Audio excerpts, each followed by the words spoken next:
Welcome back, another episode. The mastery of English Teacher is in the way it tackles potentially challenging and complex subjects. I believe that even after 3 episodes, the show is outstanding. Mainstream TV generally tries to accomplish this in 2 ways, neither of which is ideal. Either that, or it avoids the subjects entirely and is done so with a pompous, hectoring attitude. In a moment, you'll see why episode 3 is named Kayla Syndrome, a distinct strategy. It cheerfully parodies the subjects without going to the extreme of harsh mocking. Rather than focusing on the humorous side of things, it subtly addresses the significance of these issues and the possibility that some current trends and habits are a result of long-standing problems and relationships. Symptomless Tourette's syndrome. The concept of youth using a safe environment for their own gain, or, perhaps more precisely, of seeking to establish a safe space when, in reality, none is necessary, is a topic of special significance in Kayla Syndrome. The joke is that Kayla, a student in Evan's class, has asymptomatic Tourette's, a condition that can only be identified by the patient herself. However, as her friend Chelsea clarifies, Kayla must be handled with extreme sensitivity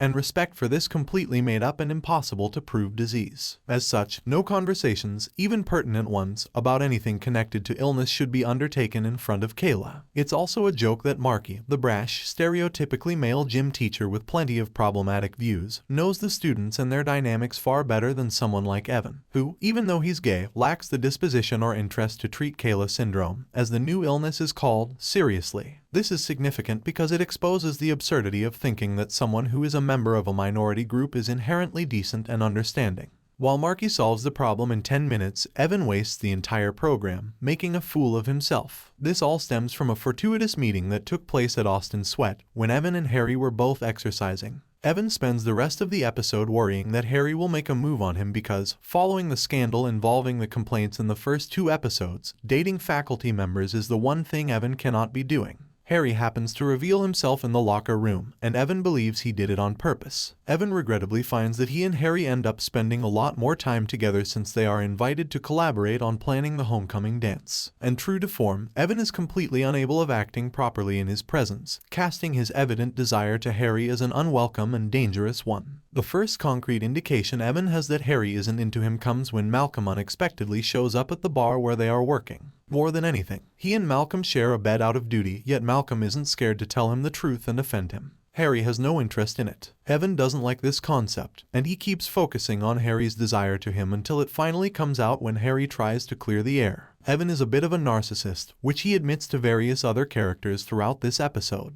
Before Evan hastily leaves in shame and embarrassment, Harry can almost whisper that he has a boyfriend. However, but as it happens, Evan was correct all along. After homecoming, Harry picks up their talk again and tells Evan that he is in an open relationship with his boyfriend, and the two have shared a kiss. This isn't exactly a sentimental moment, though, since Evan pushes Harry away right away after developing cold feet. Harry feels much more insane than he did at the end of English Teacher episode 3. For more videos, subscribe.